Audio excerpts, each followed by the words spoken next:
She sent the text to the wrong number. A Korean Mafia boss replied, "Don't move. I'm coming." Angela Grayson's fingers trembled over the cracked screen. Her right arm cradled against her ribs like something already dead. The bathroom tiles pressed ice into her spine, but she barely felt it.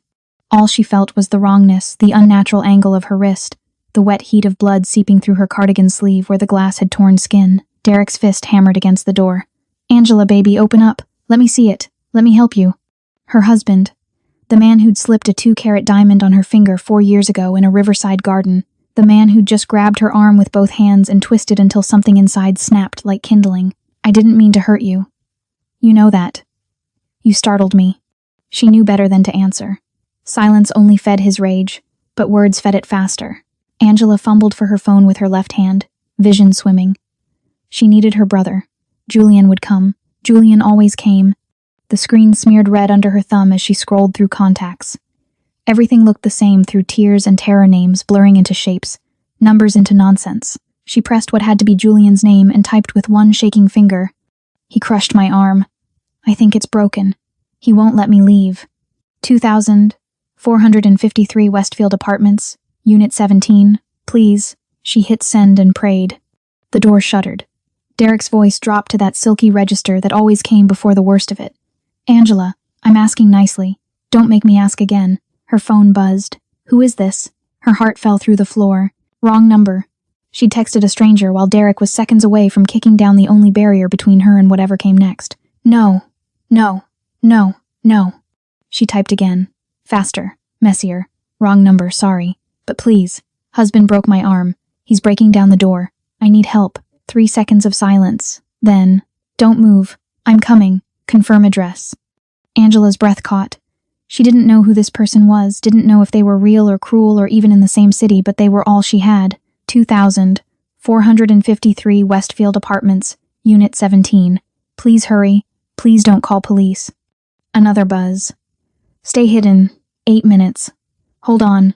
8 minutes. She'd be dead in 8 minutes." The lock was already splintering. "I'm counting to 3, Angela." The voice on the other side wasn't her husband's anymore. It was the voice he used when he stopped pretending. When the mask cracked and the thing underneath came out. 1. She pressed herself into the corner between the tub and the wall, trying to make her body smaller, trying to disappear into the grout. 2. Her phone screen dimmed. The last message sat there like a lifeline thrown from a passing ship. "Hold on." 2 words from a stranger who might not even come. 3. "Welcome to Ruthless Romance Tales. And honey, you just stepped into something you can't unsee. If you've been riding with me, you know we don't do safe here, we do dangerous, we do addictive, we do the kind of love that brands your soul and refuses to let go. And if you're new, buckle the hell up, because what you're about to witness is a collision so violent, so inevitable, it'll rewrite everything you thought you knew about romance. Hit that like button like your life depends on it. Subscribe because you're already hooked, and smash that notification bell, because missing what comes next would be a crime. Now let's watch how the ruthless Korean Mafia boss's life changed forever. The door exploded inward, splinters of cheap wood scattering across tile. Derek filled the doorframe 6'2", shoulders heaving, eyes flat and black like river stones. He wasn't looking at her like she was his wife. He was looking at her like she was a problem that needed solving. "Who were you texting?" He moved fast. Before Angela could pull the phone away, his hand closed around her shattered arm and yanked her upright. The pain was a living thing, white-hot, total, swallowing every thought except the scream that tore from her throat. Derek ripped the phone from her grip, scrolled through the messages. His face went rigid. "Who the hell is this? You calling someone? You think someone's coming for you? Wrong number," she gasped through the agony. "I was trying to text Julian." The slap came so hard her vision sparked. She tasted copper. "You think I'm stupid?" Derek grabbed a fistful of her hair and dragged her from the bathroom into the bedroom. "Nobody's coming, Angela. Nobody's going to save you. You're mine." She hit the mattress and bounced, her arm screaming. Derek paced the room, running his hands through his hair, muttering under his breath about how she made him do this, how she never learned, how everything would be fine if she just listened. "You need to understand something," he said, voice eerily calm now. He was unbuckling his belt. "You don't get to leave. You don't get to call for help. You don't—" Car doors slammed outside. Heavy, multiple. Derek froze. Angela's pulse hammered in her throat. 8 minutes. It hadn't even been 5. Footsteps. Not the shuffle of neighbors or the casual stroll of someone walking a dog. These were purposeful, climbing the exterior stairs to their second-floor apartment with the precision of soldiers moving toward an objective. Derek's hand went to the gun he kept in the nightstand. "Who did you call?" "I don't know," Angela whispered. And it was the truth. The footsteps stopped outside their door, then the knocking started. 3 slow, deliberate strikes that didn't sound like a request. They sounded like a warning. The knocking stopped. For 3 heartbeats, the apartment held its breath. Then the front door didn't open, it simply ceased to exist. No splintering crash, no dramatic kick. One moment it was there, the next it was gone, removed from its hinges with surgical precision and set aside like it had never mattered at all. Derek's hand was already on the gun when the first man entered. He was silent as death, dressed in black tactical gear that absorbed light rather than reflected it. Then another, and another. They filled the doorway like shadows given form, but none of them moved toward the bedroom. They simply stood there, a wall of absolute stillness, waiting. Then he walked in. Lee Do-yoon didn't rush. He didn't need to. He moved through Angela's destroyed living room with the unhurried grace of a man who knew the world would wait for him. Charcoal suit, perfectly tailored, not a thread out of place despite the hour. His face was all sharp angles and cold beauty, the kind that made you forget to breathe until your lungs burned. But it was his eyes that made Angela's heart stutter. Obsidian, flat, empty of everything except a terrible, patient focus. He looked at Derek the way someone might look at a stain on expensive marble. "Get out of my house." Derek's voice cracked as he raised the gun, his other hand still fisted in Angela's hair, yanking her head back. "I'm a police officer. I know what you are." Do-yoon's voice was quiet, almost conversational, with the barest trace of an accent that made each word sound deliberate. He took another step into the bedroom. His men didn't follow. They didn't need to. Derek's gun hand shook. "I'll shoot. Do-yoon smiled. It was the most terrifying thing Angela had ever seen. A thin, cold line that held no humor, no warmth, nothing human at all. Just the promise of something inevitable. "You won't." He moved. Angela didn't see it happen. One moment Do-yoon was near the door, the next he was beside the bed. His hand closed around Derek's wrist. There was a sound, wet, organic, wrong, and Derek's scream split the air. The gun clattered to the floor. Derek's hand hung at an unnatural angle, the same grotesque wrongness Angela had seen in her own arm just minutes before. Poetic justice delivered without a word. Derek crumpled, clutching his shattered wrist, his face gone gray with shock and pain. Do-yoon released him like he was discarding something distasteful, then turned to Angela. For the first time since entering, his expression shifted. Not softening, nothing about him was soft, but the flat emptiness in his eyes gained dimension, recognition, assessment. Something else she couldn't name. "Can you stand?" His voice dropped lower, meant only for her. Angela tried. Her legs wouldn't cooperate. The adrenaline that had kept her conscious was draining away, leaving nothing but pain and exhaustion and the dreamlike unreality of a Korean man in a $10,000 suit, standing in her bedroom at midnight because she'd texted the wrong number. Do-yoon didn't wait for an answer. He shrugged out of his coat, cashmere, midnight gray, still warm from his body, and draped it over her shoulders. The scent hit her immediately. Cedar and tobacco, expensive cologne, and something darker underneath. Gunpowder, maybe, or blood. The coat swallowed her, heavy and luxurious and completely incongruous with the horror of the last hour. He bent down, and Angela's breath caught as he slid one arm beneath her knees, the other around her back, lifting her as though she weighed nothing at all. She should have been terrified. This stranger, this man who'd just broken her husband's bones with casual efficiency, was carrying her out of her own apartment. But the fear that should have been there was drowned by something else entirely. Relief, exhaustion, and underneath it, barely acknowledged, the feeling of being held by someone who wasn't hurting her. Do-yoon's face was inches from hers. She could see the faint scar bisecting his left eyebrow, the way his jaw tensed as he adjusted his grip to avoid her injured arm. His breath was steady, controlled, while hers came in shallow gasps.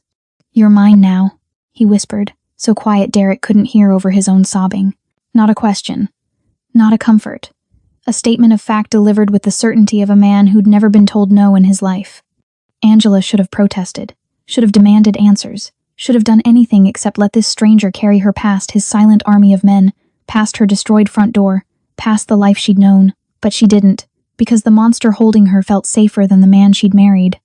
And that terrified her most of all. Angela woke to sunlight that shouldn't exist, Not the gray, filtered light of her apartment windows with their view of the neighboring building's brick wall. This was pure, unobstructed morning pouring through floor-to-ceiling glass that stretched impossibly high.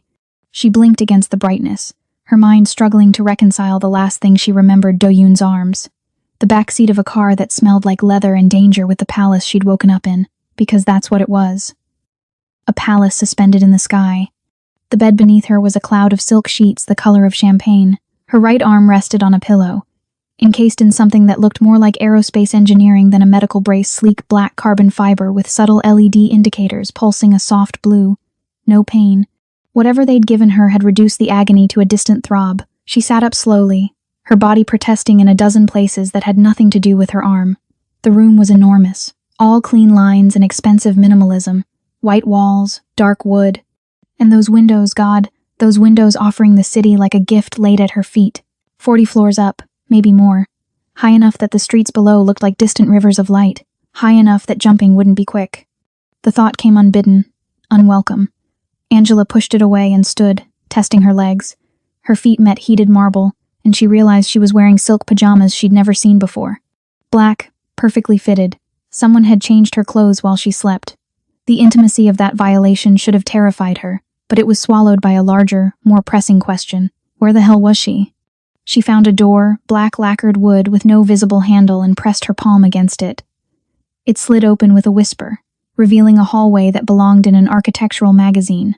She moved through it, her bare feet silent, following the sound of, was that water?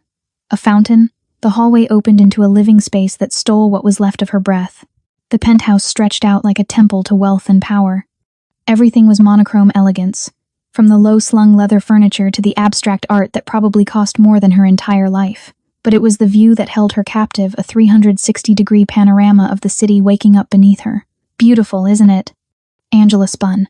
A man stood near the entrance, tall, broad-shouldered, wearing a suit that marked him as one of Do-yoon's. His face was professionally blank, but his body blocked the only visible exit. I need to leave. Her voice came out steadier than she felt.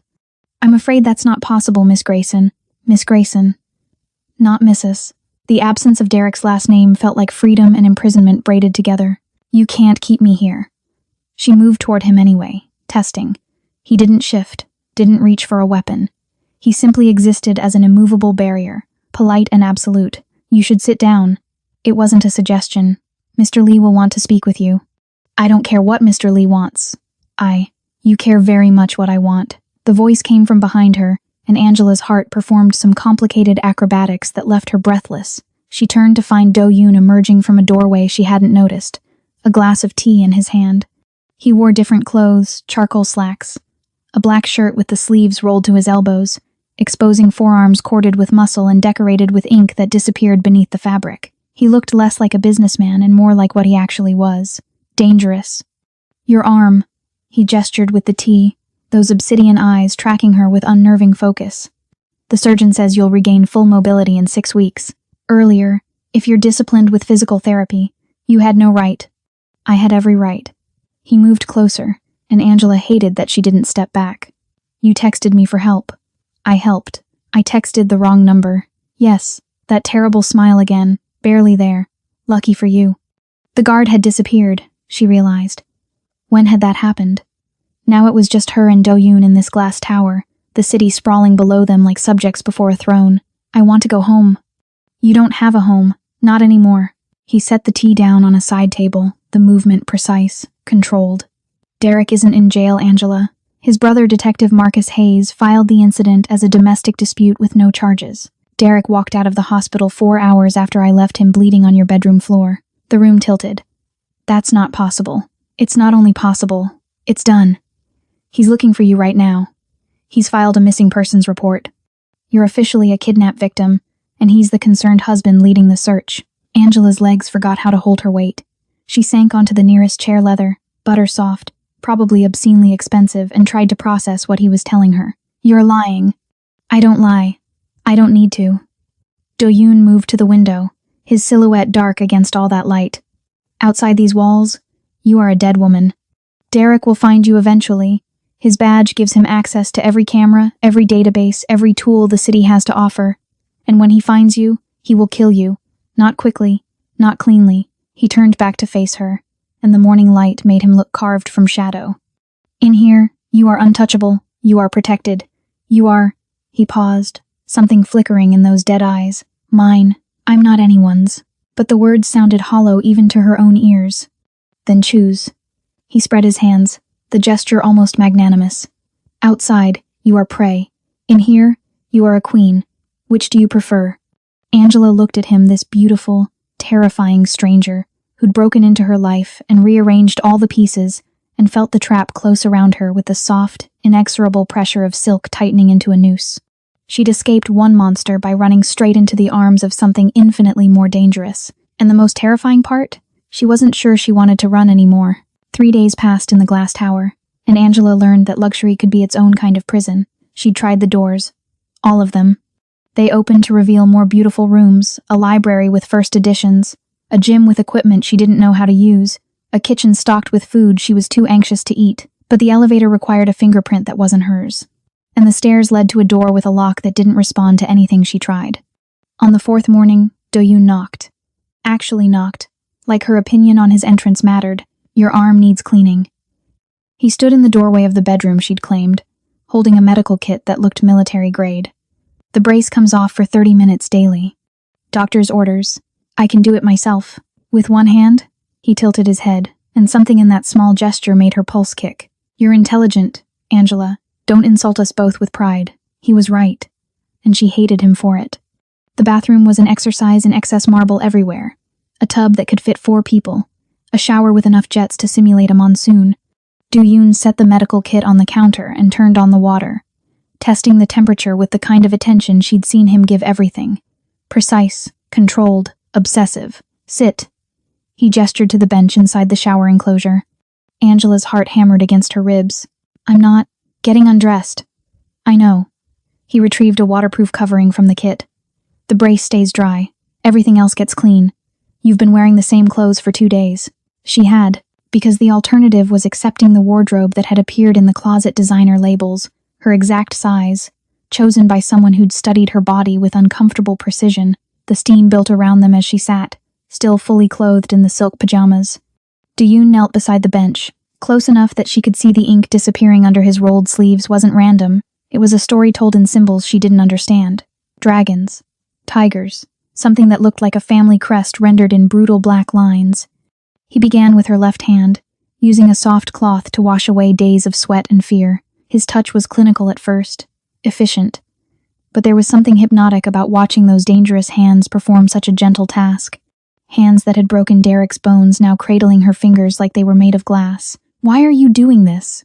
Her voice sounded strange in the steam-thick air. Because you can't. He moved to her wrist, her forearm, the movements methodical but not cold. Never cold. You have people who could— I don't trust anyone else with you. The words settled between them, heavy with implication. Angela watched water droplets slide down his forearms, following the paths of ink and muscle. His sleeves were soaked now, clinging to skin that shouldn't have fascinated her but did. Lean forward. She obeyed before her brain caught up with her body. He gathered her hair thick coils that she hadn't had the energy to maintain and pulled it over her shoulder with surprising gentleness. His fingers brushed the back of her neck, and Angela's breath caught. You're afraid of me. Not a question. Yes. Good. He continued washing, moving to her shoulders, her back, the cloth warm and careful over silk that was growing transparent with water. Fear keeps you smart, but you're also curious. That's dangerous. Curious about what? Why a man like me would care about a woman like you? Angela turned to face him, water streaming down her face, her heart doing something complicated in her chest. And why do you? Do-yoon paused, the cloth still in his hand, his face inches from hers. Up close, she could see the scar through his eyebrow wasn't the only one. There was another, faint, along his jaw. And his eyes, God. Those eyes weren't entirely black. There were flecks of bronze near the pupils, like embers in ash. I'll show you. He stood, offering his hand. Get dressed. Something comfortable. 20 minutes later, she followed him through corridors she hadn't explored, her damp hair leaving wet spots on the simple black dress she'd finally accepted from the closet. It fit like it was made for her. It probably was. Do-yoon stopped at a door that looked like all the others, but wasn't. When it opened, Angela's world tilted sideways. The room was soundproofed, she could tell from the specialized panels on the walls, and in the center, bathed in soft light, stood her cello. Not one like it. Hers, the instrument she'd saved for 3 years to buy, with the scratch on the neck from the first time Derek had knocked it over in a rage. How? Her voice failed. I went back. Du-Yoon leaned against the doorframe, watching her with that unnerving focus. The night I took you. My men retrieved everything that mattered before Derek could destroy it. Angela moved toward the cello like a woman in a trance. Her fingers, the ones on her good hand, traced the familiar curves. The strings that needed tuning, the bow resting beside it. Why? Because 5 years ago, I saw you perform at the Sheridan Hall benefit concert. His voice was quiet, almost reverent. You played Elgar, the cello concerto in E minor, and for 4 minutes and 37 seconds, I forgot what I was. Angela turned to stare at him. You remember the piece? I remember everything about that night. He pushed off the doorframe, moving closer. You wore emerald green, your hair was up, and when you played, you closed your eyes like the music was the only thing in the world that mattered. Her breath caught. You're saying you've been what? Obsessed with me for 5 years? Obsessed is your word. He stopped just behind her, close enough that she could feel the heat of him. I prefer devoted. That's insane. Yes. His hand came up, hovering near her shoulder but not quite touching. I've bought every recording you've made, attended every public performance, and when you stopped playing 2 years ago, I noticed. I looked into why. The air left Angela's lungs. Derek. Derek. The name sounded like a curse in his mouth. Who crushed your spirit long before he crushed your arm. So when your text came through when fate put you in my hands, I didn't hesitate. Angela turned to face him, and the truth crashed over her like a wave. This isn't a rescue. It's a collection, he finished, that terrible smile playing at his lips. You're the masterpiece I've been waiting to acquire, and now that I have you... His hand finally made contact, fingers tracing the line of her jaw with devastating gentleness. I'm never letting go. Angela couldn't sleep. The penthouse was too quiet at night. All that glass and marble swallowing sound until the silence itself became a presence. She'd tried, spent 2 hours staring at the ceiling of her gilded cage, replaying Do-Yoon's words in the music room. Collection, masterpiece, never letting go. She should have been terrified. She was terrified, but underneath the fear lived something else. Something dark and magnetic that made her skin feel too tight, made her wonder what his hands would feel like without the gentleness, without the restraint. At 2 a.m, she gave up on sleep and wandered. The penthouse was different at night. The city lights below transformed the glass walls into mirrors, reflecting her ghost-like figure back at her brown skin, glowing amber in the dimness, her natural hair a dark halo around her face. The black silk nightgown she'd finally accepted hanging off her frame like shadow-made fabric. She moved through corridors she'd memorized by now, drawn by something she couldn't name. Maybe curiosity, maybe self-destruction, maybe they were the same thing. That's when she heard his voice. Low, controlled, speaking in Korean with the kind of authority that made her spine straighten even though the words meant nothing to her. It came from a room she'd assumed was locked an office at the far end of the east wing, behind a door that always remained closed. Tonight, it was cracked open. Just enough. Angela knew she should walk away, knew that whatever happened behind that door was none of her business, was dangerous to witness, was exactly the kind of knowledge that got people killed in movies. But her feet kept moving, drawn by the gravitational pull of a black hole, until she stood in the sliver of darkness beside the doorframe. Through the gap, she could see him. Do-Yoon sat behind a massive desk of dark wood, his face lit by the cold glow of multiple monitors. He'd shed his usual armor, the suit jacket was gone, his shirt unbuttoned at the collar, sleeves rolled up to reveal those tattooed forearms. But it wasn't his appearance that made Angela's blood run cold. It was his expression. Empty. Absolute. The face of a man who'd removed every trace of humanity and replaced it with pure, calculating purpose. On the screen in front of him, another man spoke older, Korean, his face tight with fear barely masked as respect.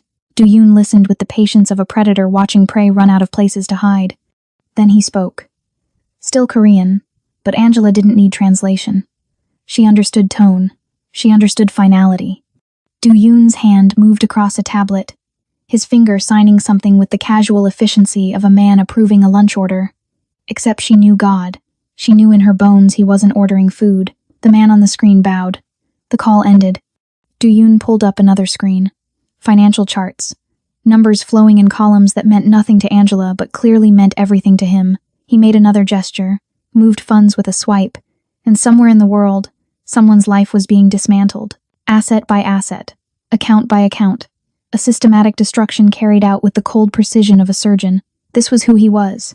Not the man who'd washed her arm with gentle hands, not the man who'd retrieved her cello and remembered her performance from 5 years ago. This was Lee Do-yoon, the king of an empire built on fear and blood, and she was standing in his palace watching him destroy people with less emotion than normal humans showed swatting flies. She must have made a sound, a gasp, a sharp intake of breath, something. Because he looked up. For one frozen moment, their eyes met across the darkness, and Angela watched something extraordinary happen. His face transformed. The emptiness evaporated, replaced by something warm and terrible and devastating. The monster disappeared, and in its place stood a man looking at her like she was the only thing in the world worth seeing. He stood slowly, moving around the desk with that controlled grace that made her heart hammer for all the wrong reasons. Angela. Her name in his mouth was a prayer and a possession braided together. You should be sleeping. I couldn't. Her voice came out smaller than she intended. I know what you heard. He reached the doorway, and she should have stepped back, should have run, but she stayed rooted to the spot as he emerged from his office into the hallway. The man who'd just signed death warrants with the same hands now reaching for her face. Are you afraid? Yes. Good. His thumb traced her cheekbone, and Angela hated how her body leaned into the touch. You should be. I'm not a good man, Angela. I've never pretended to be. Then what are you? Yours. The word hung between them, heavy and irrevocable. Every terrible thing I am, every sin I've committed, every life I've ended, it all belongs to you now, just as you belong to me. That's not... Her protest died as his other hand came up, cradling her face like she was something precious and breakable. You can't just claim people. I don't claim people. I claimed you. 5 years ago. Watching you play with your eyes closed and your soul on fire. You just didn't know it yet. The confession should have sounded insane. It was insane. But standing there in the dark hallway with his hands on her face and his eyes burning into hers, Angela felt something inside her shift. Some fundamental understanding that she'd been running toward this moment since the night she'd sent that text. Maybe longer. The things I do, he continued, his voice dropping to something raw and honest. The decisions I make, they keep empires running. They keep you safe. They keep you here. With me, where you belong. I don't belong to anyone. Keep telling yourself that. He leaned closer, his breath warm against her lips, his scent cedar and tobacco and danger surrounding her completely. But we both know it's a lie. You felt it in the music room. You're feeling it now. This thing between us, it was inevitable the moment you walked onto that stage 5 years ago. Angela's hands came up, intending to push him away. Instead, they fisted in his shirt, pulling him closer even as her mind screamed at her to run. You're a monster. Yes. His forehead pressed against hers, and the intimacy of it stole her breath. But I'm your monster. And you, Angela Grayson, are my salvation and my damnation wrapped in brown skin and music. She kissed him, or he kissed her. Later, she wouldn't be able to say who moved first. The kiss ended because Angela's new phone, the one Do-yoon had given her, untraceable, encrypted, supposedly safe, vibrated against the nightstand in her room. She pulled away from him, breathless and shaking, her lips still burning from the press of his mouth. Do-yoon let her go, but his eyes tracked her like a predator watching prey decide whether to run. It's 3 a.m, she said, more to herself than him. Who would? The screen lit up, unknown number, and beneath it, a photo that made her blood turn to ice. Julian, her brother, bound to a chair in what looked like a warehouse. His face bruised, terror stark in his eyes. And standing behind him, just visible in the frame's edge, was Derek's unmistakable silhouette. The message came through a second later. Come alone or he dies. You have 2 hours. I'll send the address. Angela's world tilted. The phone slipped from her hand, but Do-yoon caught it before it hit the floor, his movements liquid fast. He studied the screen, his expression shifting back to that terrible emptiness she'd seen in his office. No. His voice was flat. Final. That's my brother. Angela lunged for the phone, but he held it out of reach with insulting ease. He has Julian. You have to do nothing. Do-yoon pocketed the phone. This is a trap. A obvious, desperate trap. I don't care. Her voice cracked, hysteria creeping in at the edges. That's my brother, Do-yoon. My family. The only family I have left. If Derek hurts him because of me, then Derek dies. Simple, certain. But you don't go anywhere. Angela tried to push past him. He caught her wrist, the good one, and held her in place with enough pressure to stop her, but not enough to hurt. The restraint was somehow worse than force would have been. Let me go. No. He'll kill Julian. He won't. Do-yoon pulled her closer, his free hand coming up to grip her chin, forcing her to meet his eyes. Because Derek needs leverage. The moment your brother dies, he loses his only card. He's not stupid enough to throw that away. You don't know that. You can't. I know men like him. I've killed men like him. The words were matter-of-fact, clinical. He wants you to panic, to run to him, to give him exactly what he wants, because you're terrified and emotional and not thinking clearly. Then what do I do? The question came out broken, desperate. Just let my brother sit there, tied up, waiting to die? No. Do-yoon released her chin but didn't let go of her wrist. You let me handle it. I have people. I don't want your people. Angela yanked against his grip, futile as fighting a steel cable. I want my brother safe. I want this to be over. She broke. Just shattered. 2 weeks of terror and pain and confusion and impossible desire came crashing down. And suddenly she was sobbing against Do-yoon's chest while he held her, his arms a cage and a sanctuary at once. I know, he murmured against her hair. I know. They stood like that for a long moment, her crying, him holding her until Angela's tears ran dry, and something harder took their place. She pulled back, wiping her face with her good hand. Teach me. Do-yoon's eyes narrowed. Teach you what? How to fight back? How to... She gestured helplessly. Whatever it is you do. I can't just be helpless. I can't just wait and hope. If Derek comes for me, I need to be ready. Something flickered across his face. Approval, maybe. Or satisfaction that she was finally seeing the world the way he did. Brutal, unforgiving, survival of the most ruthless. Now? Now. He studied her for a long moment, then nodded once. Come with me. He led her to a room she hadn't seen before. Smaller, lined with weapons displayed like art, blades of every size, some ceremonial, some clearly functional. Do-yoon selected one, a small knife with a black handle, deceptively simple. A blade is intimate, he said, turning back to her. More intimate than a gun. You have to be close. You have to be committed. There's no taking it back once you start.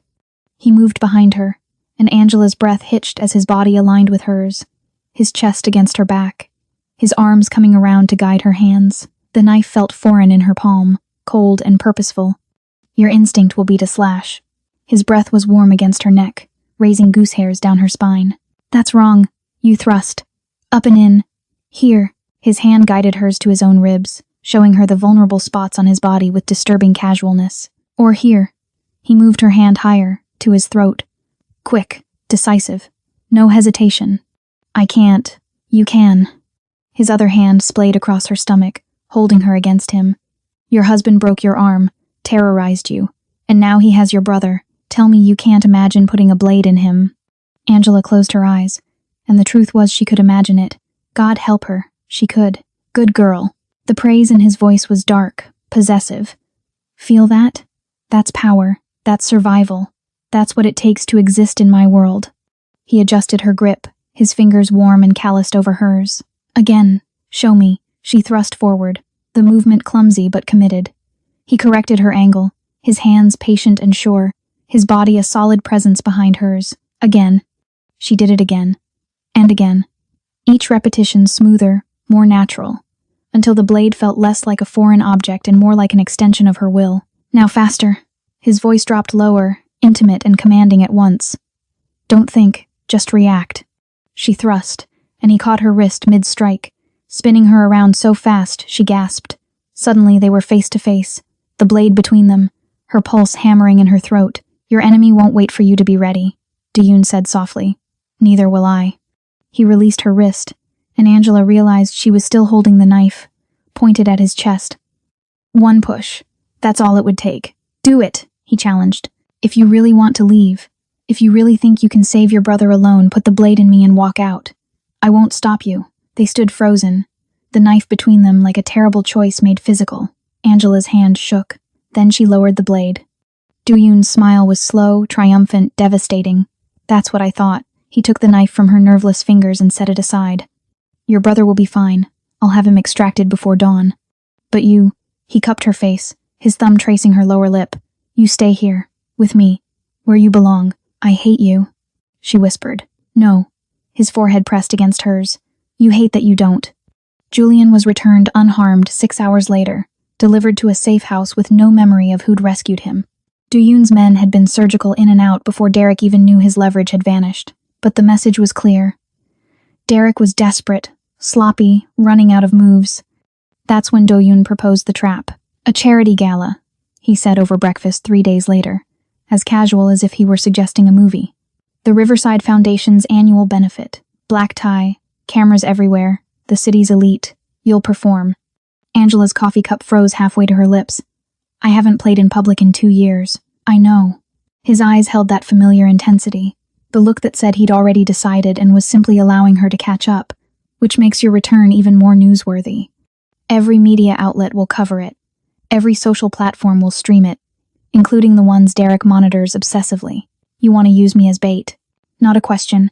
I want to use you as a queen making her first public appearance. He leaned back in his chair, immaculate as always in a slate gray suit that probably cost more than her childhood home. Derek can't touch you in a room full of witnesses and cameras, but he won't be able to stay away either. His ego won't allow it. He needs to see you, to remind himself you're his property that got away. And then what? Then we end this. Simple, final, terrifying. The gala was in 4 days. Du-Yoon gave her access to the music room without restriction, and Angela spent every waking hour relearning how to make her injured arm cooperate. The brace had come off, but the muscles were weak, the tendons still healing. Every note was a negotiation between will and limitation. Du-Yoon watched her practice. He never interrupted, just sat in the corner with his laptop, conducting his empire while she fought with her cello. Sometimes she'd catch him staring, his expression unreadable, and the air would thicken with unspoken words. On the night before the gala, he came to her room with a garment bag. Tomorrow you'll need armor, he said, laying it on the bed. Open it. The gown inside stole her breath. Deep crimson, not bright red, but something darker, richer, the color of wine or dried roses or blood in low light. The fabric was liquid silk that caught the light like water, with a neckline that would bare her shoulders and a slit that would reveal leg with every step. It was a weapon disguised as clothing. It's perfect, she whispered. I know. He produced a jewelry box, small and black. One more thing. The necklace inside was deceptively simple, a thin platinum chain with a single red stone that matched the dress exactly.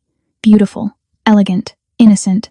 GPS tracker in the clasp, Du-Yoon explained, lifting it from the box. Microphone in the stone. I'll hear everything. See everything through the venue's cameras. If Derek gets within 10 feet of you, I'll know. He moved behind her, and Angela's pulse kicked as his fingers brushed her neck, fastening the chain. His breath was warm against her skin, his presence overwhelming in the intimate space. You'll be magnificent tomorrow, he murmured. Everyone will see what I've known for 5 years. That you're not a victim, you're a force of nature. Angela turned to face him, and the intensity in his eyes made her dizzy. What if I freeze? What if I see him and I can't? You won't freeze.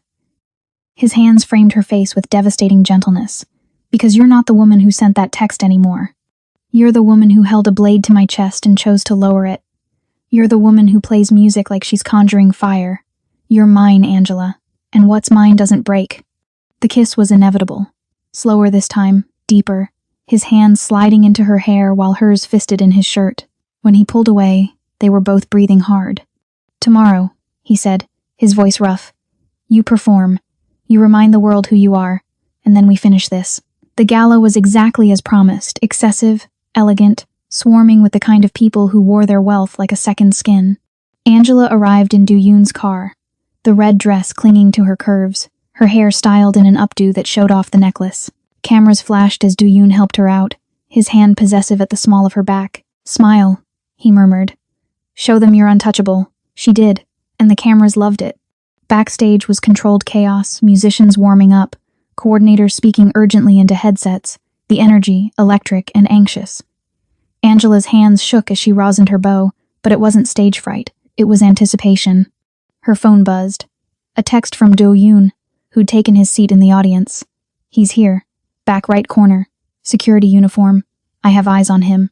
Angela's blood turned cold. She looked toward the stage entrance, could see the audience through the gap in the curtains. Hundreds of people in formal wear, champagne glasses catching light, the murmur of conversation like distant waves. And there, exactly where Do-yoon said, stood Derek. He'd somehow acquired a security uniform, probably through his brother's connections, and positioned himself where he could watch the stage. Even from this distance, she could see his smile. Confident, possessive, the smile of a man who thought he'd already won. He thought she was still his. Still the terrified woman who'd hidden in a bathroom while he broke down the door. He hadn't accounted for what 3 weeks in a glass tower with a monster had done to her. The stage manager touched her shoulder. "You're on in 2 minutes, Miss Grayson." Angela stood, cello in hand, and felt the weight of the necklace against her collarbone. Do-yoon was listening, watching, ready. "I'm ready," she said. She walked onto that stage like she was walking into battle. The lights were blinding, the audience a dark sea of faces. But she found her chair, positioned her cello, and looked up. Derek was still smiling. The conductor raised his baton. Angela closed her eyes, placed her bow against the strings, and began to play. The music that poured out wasn't the delicate, controlled performance she'd planned. It was fire and fury, grief and rage, every emotion she'd buried for 2 years channeled through horsehair and wood. She played like she was exorcising demons, like the cello was a weapon and the notes were bullets. The audience was transfixed. Derek stopped smiling, and Angela realized, with crystalline clarity, that she wasn't the prey anymore. She was the trap, and it was already closing. The applause was thunder. Angela lowered her bow, chest heaving, sweat dampening the hollow of her throat despite the air conditioning. The audience rose as one, a standing ovation that shook the chandeliers. But she wasn't looking at them. Her eyes found Derek in the back corner, and the fury on his face was its own kind of victory. She'd done it. Performed in front of hundreds, broadcasted to thousands, and reclaimed the thing he'd tried to take from her. The stage manager ushered her off as the next performer took position. Angela's hands were shaking, adrenaline, triumph, terror braided together as she navigated the maze of backstage corridors toward her dressing room. The necklace felt warm against her skin, Do-yoon's constant presence even when he wasn't visible. She almost made it. Angela. The voice froze her blood. She spun, and Derek was there, having somehow bypassed security, the uniform giving him access he shouldn't have had. He looked different, thinner, eyes wild, the veneer of control completely stripped away. "You really thought you could run from me?" He moved closer, and Angela's training kicked in. She stepped back, keeping distance, assessing exits. "Thought you could embarrass me in front of the entire city." "I didn't think about you at all." Her voice was steady, despite the fear clawing up her spine. "That performance wasn't for you. It was for me. Lying whore." The words were venom. He pulled something from his pocket, a small plastic bag filled with white powder. "You're going to come with me quietly. We're going to walk out of here, and I'm going to arrest you for possession. My brother's already prepared the paperwork." Angela's heart slammed against her ribs. "That's not mine. Everyone will know. Everyone will know you're a junkie who ran away with a criminal to fuel your habit." He moved fast, grabbing her injured arm. The pain was sharp but manageable, nowhere near what it had been. "Do-yoon's going down too. Kidnapping, trafficking, corruption. I've been building the case for weeks." He was insane, completely detached from reality.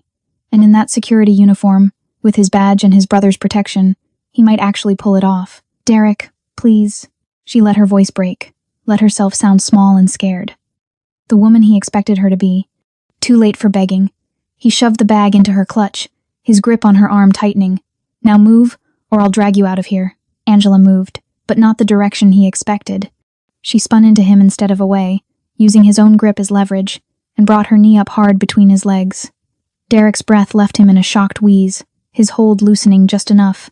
She grabbed the mic stand from the nearby props table, heavy, metal, perfect, and swung it at his throat. The impact was solid, satisfying. Derek choked, staggering back, his face going purple. Angela didn't stop, couldn't stop. 3 weeks of fear and fury and helpless rage poured out in controlled violence. She struck again, this time his wrist, the one holding her, and something in it gave with a crack that echoed Do-yoon's own justice. Derek dropped to his knees, gasping, You can't." "I already did." Angela's voice was cold, foreign to her own ears. She reached into her dress, the slit that had seemed purely aesthetic, actually concealed a sheath and pulled out the blade Do-yoon had trained her with. Small, deadly, perfectly balanced. She pressed it against Derek's throat, right where Do-yoon had taught her. Quick, decisive, no hesitation. "Give me one reason," she whispered, "why I shouldn't end this right now." Derek's eyes went wide with genuine terror. You won't. You're not a killer. You're changed. The blade pressed harder, drawing a thin line of red. You made sure of that. Angela. Du-Yoon's voice cut through her rage like a blade of its own. She looked up to find him standing in the corridor entrance, but he wasn't alone. Behind him stood Police Commissioner Martinez, 2 FBI agents she recognized from the news, and most devastating of all 3 camera crews with their equipment already rolling. Step back, Du-Yoon said softly. Let them see what he tried to do. Angela looked down at Derek, then at the cameras now broadcasting everything, the bag of powder that had fallen from her clutch. Derek, in his stolen security uniform, on his knees, her blade at his throat, she stepped back. Derek tried to stand, tried to run, but Do-Yoon moved with that terrible speed and grace, planting a hand on his shoulder that drove him back down. Not violent, just absolutely, undeniably final. Derek Grayson. Commissioner Martinez stepped forward, handcuffs already out. You're under arrest for assault, kidnapping, evidence tampering, and about 15 other charges we're still tallying. This is insane, Derek's voice cracked. She's the criminal. She's with him. He gestured wildly at Do-Yoon.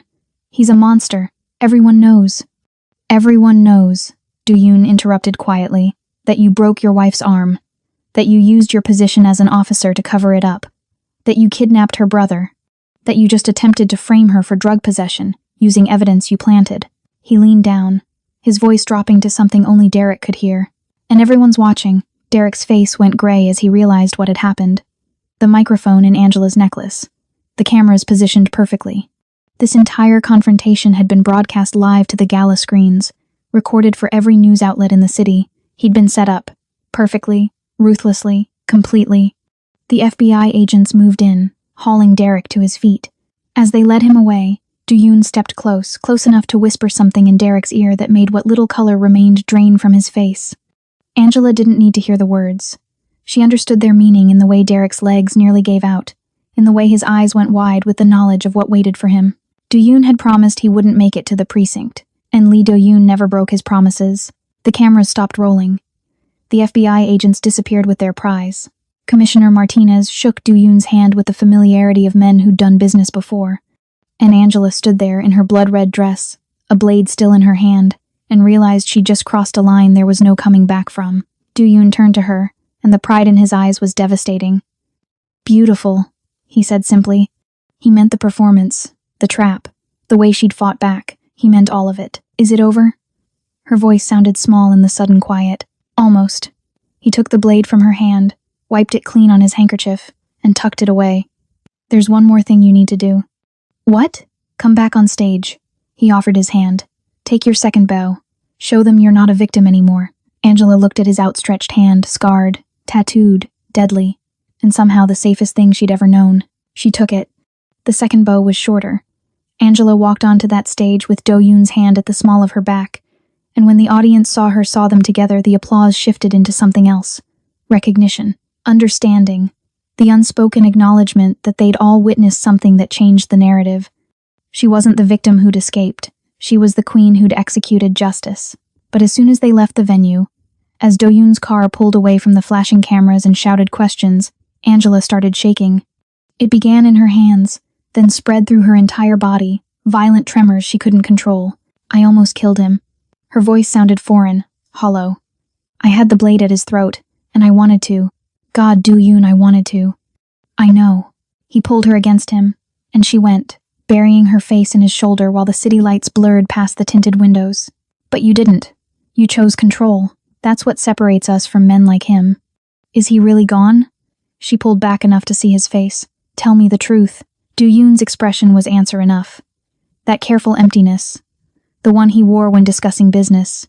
Derek Grayson was involved in a transport accident approximately 43 minutes ago. The van carrying him to county jail was struck by a vehicle that fled the scene. There were no survivors among the prisoners. Angela should have felt horror, should have felt guilt or remorse or some shred of humanity at the news of a man's death. Instead, all she felt was a crushing, liberating wave of relief so powerful it made her lightheaded. Good, she whispered. Do-Yoon's eyes darkened with something that looked like satisfaction, pride, possession. Good, he echoed. They rode the rest of the way in silence, his arms around her, her face pressed against his chest, where she could hear his heartbeat steady, unhurried, the rhythm of a man who'd orchestrated death and felt nothing but certainty. The penthouse was dark when they arrived, rain beginning to streak the massive windows. Angela moved through it like a ghost, still wearing the crimson dress, the necklace Do-yoon had given her warm against her skin. She should have been exhausted, should have collapsed into bed and slept for days. Instead, she found herself drawn to the music room. The cello waited where she'd left it that morning a lifetime ago, it seemed now. Angela picked it up, carried it to the main living area, and stepped onto the balcony. Rain immediately soaked through her dress, plastering it to her skin, but she didn't care. She needed to play. Do-yoon found her there minutes later, the bow already moving across strings, rain and music blending into something primal. He didn't tell her to come inside, didn't worry about the instrument getting wet. He simply stood in the doorway, watching as she poured everything into the performance. This wasn't the controlled, perfect execution she'd given the gala audience. This was raw, wild. The sound of a woman who'd walked through fire and came out forged into something harder, sharper, more dangerous than before. When the last note faded into the sound of rain, Angela lowered the bow and found Do-yoon watching her with an intensity that made breathing difficult. "That," he said quietly, "is who you really are." He crossed the balcony, rain immediately soaking through his expensive suit like he didn't notice, didn't care about anything except reaching her. His hands framed her face, rainwater streaming between them. And Angela had never felt more alive. "I need you to understand something," Do-yoon said, his voice barely audible over the storm. "This isn't temporary. This isn't me protecting you until the danger passes. This is forever. Forever is a long time for a man like you." Her hands came up to grip his wrists, feeling his pulse strong and steady beneath her fingers. "Then it's fortunate," he murmured, "that I'm a patient man." He released her face only to reach into his jacket pocket, producing a small box that somehow remained dry despite the rain. "I'm not asking you to marry me because you need protection. I'm asking because I've wanted you since the moment I saw you play 5 years ago, and having you in my life these past weeks has only confirmed what I already knew." He opened the box. The ring inside was stunning, a black diamond surrounded by smaller red stones. Set in platinum. Dark, beautiful, absolutely perfect. "I'm not offering you safety, Angela. I'm offering you vengeance and devotion. Empire and equality. A life where you never have to be afraid again, because everyone who even thinks about hurting you will have to go through me first." His eyes held hers, unflinching. "I'm offering you everything I am, monster, king, killer, yours. All of it." Angela looked at the ring, then at the man holding it. The man who'd broken into her life and rearranged every piece, who'd taught her to fight back, who'd orchestrated Derek's death with the same casual efficiency he brought to everything else. The man who'd saved her not because she needed saving, but because he'd wanted her for years and finally had an excuse to take what he'd been denied. It should have terrified her. It didn't. Yes. The word came out certain, powerful, irrevocable. Do-yoon's smile was devastating. He slid the ring onto her finger, a perfect fit, because of course he'd known her size, and pulled her into a kiss that tasted like rain and victory and dark promises that would take a lifetime to fulfill. They went inside eventually, dripping water across expensive floors, leaving a trail of wet clothes toward the bedroom. The cello remained on the balcony, rain streaming down its curves, a silent witness to the moment Angela Grayson chose to stop running and start ruling. Morning came with gray light and the buzz of Do-yoon's phone. He answered it still in bed, Angela curled against his side, her head on his chest, the black diamond catching the dim light. "Turn on the news," his associate said. "Channel 7. Do-yoon reached for the remote, and they watched as the morning anchor delivered the story with appropriate gravity. Transport accident, tragic loss of life. Derek Grayson among the casualties, along with 2 other prisoners and the driver. Investigation pending, but early reports suggested mechanical failure. No mention of foul play, no suspicion. Just another unfortunate accident in a city full of them." Angela reached over and turned off the TV. "Any regrets?" Do-yoon asked quietly. She looked at him, this beautiful, terrifying man who'd destroyed her husband to claim her, and felt nothing but certainty. "None." "Good." He pulled her closer, his lips against her temple. "Because you're mine now, Angela. Completely. Irrevocably. Forever. I know." She tilted her face up to kiss him, slow and deep and full of dark promises.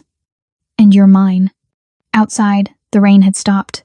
The city spread below them, washed clean, full of new possibilities. And in a penthouse high above it all, a queen learned to love her monster. If you made it this far, You know this isn't your average love story. This is what happens when romance collides with darkness, when salvation comes wrapped in danger, when the man who saves you is the most dangerous thing you've ever encountered. Hit that like if Do-yoon's brand of devotion made your heart race. Subscribe because you're clearly addicted to the ruthless kind of love. And drop a comment telling me whose story you want next, because in this world, every monster deserves their muse, and every queen deserves her throne. Welcome to Ruthless Romance Tales, where happy endings come with a body count.